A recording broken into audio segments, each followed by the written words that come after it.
All right, let's talk about that feeling of a totally wasted evening. Tonight, we are going to walk through 7 really powerful strategies to transform that post-work slump into time that feels, both productive and actually fulfilling. Let's dive in. Does this whole scene just feel a little too familiar? You finish your workday, you finally get home, and all you have the energy for is the couch and just endless scrolling. You have all these goals, these hobbies, things you want to do, but the motivation, it's just not there. Well, you are definitely not alone. You see, the source for this explainer has a name for this. It's called the too tired trap. It's this vicious cycle where you feel too tired to do anything meaningful, so you rest. But that rest just gets you ready for another draining day at work. The good news, though, there is absolutely a way out. Okay, so the very first step is to completely rethink how we view energy itself. Our first 2 strategies are all about making a fundamental mindset shift, and we're going to start with one that might be a little challenging. Now, I want you to just let this one sink in for a second. For years, maybe even decades, so many of us have just accepted that daily fatigue is a fact of life. But what if it's not? What if that baseline we've all just accepted as normal is completely, totally skewed? So here's the crucial point. Years and years of sleep deprivation and burnout can lower our baseline so gradually that we don't even notice it's happening. We think our 100% is way down here at this low, fluctuating level. But our actual potential, our true rested state, is way, way up here. We've literally forgotten what it even feels like to operate in that optimal zone. And the only way to find your true baseline is to experiment. Seriously, try adding more sleep. It might take weeks or, let's be honest, even months to pay back all that sleep debt. The source author discovered his sweet spot was a full 9 hours in bed. Your number might be different, but you'll never know until you treat rest like a serious experiment. Okay, this next idea is a total game changer. Most of us think of our energy like a phone battery, right? It just drains throughout the day. But what if it's more like a generator? What if certain activities don't just drain your energy, but they actually create it? So how do you find these so-called generator activities? Well, the source gives 2 fantastic guidelines. First, look for something that involves some kind of physical activity. Even just a simple walk can seriously boost your energy. Or second, find something that's cognitively effortful, like a puzzle, learning a new skill, or working on a project that you actually love. These are the activities that engage you and create momentum, pulling you right out of that tired slump. So once you've started rethinking your energy, the next step is to get, ruthless about how you direct it. This whole section is all about prioritization. You ever have one of those evenings where you were constantly busy, just running around, but at the end of it you felt like you accomplished absolutely nothing important?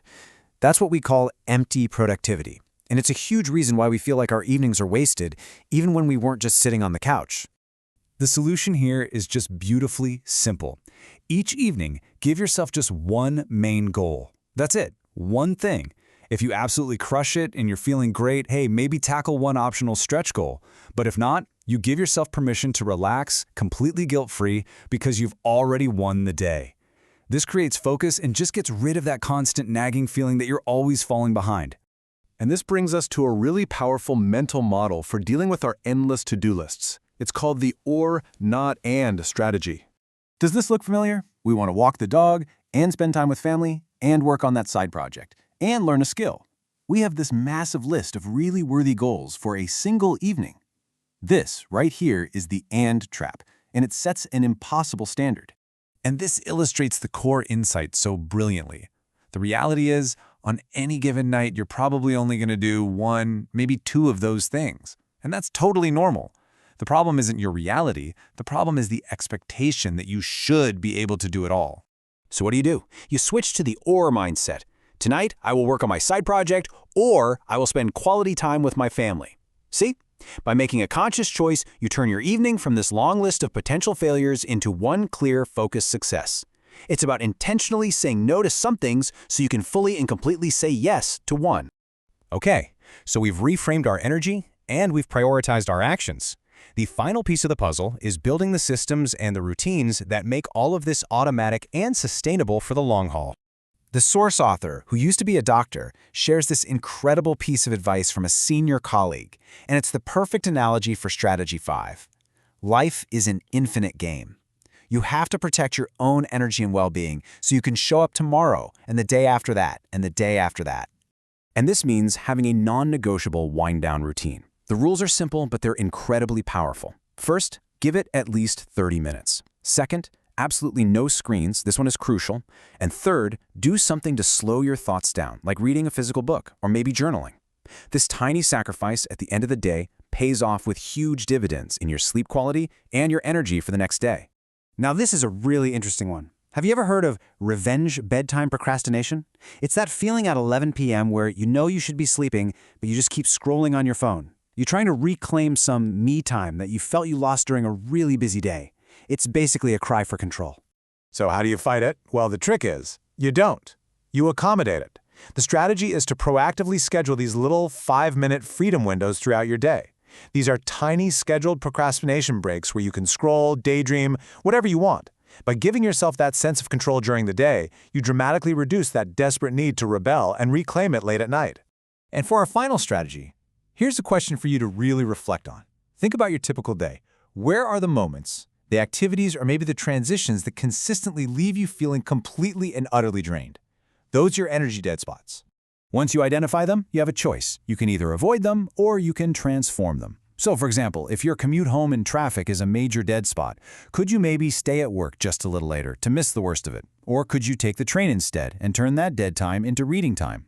It's all about strategically redesigning your day around your own energy. So that's it. That's how you create your intentional evening. By rethinking your energy, prioritizing your actions, and building sustainable habits, you can shift from feeling passive and drained to being active, restorative, and totally in control. Look, the takeaway here is not to try and implement all 7 of these at once. That's overwhelming. Instead, just ask yourself this: what is the one small change, the one tiny experiment that you can make to start reclaiming your evening, beginning tonight? Thanks for watching.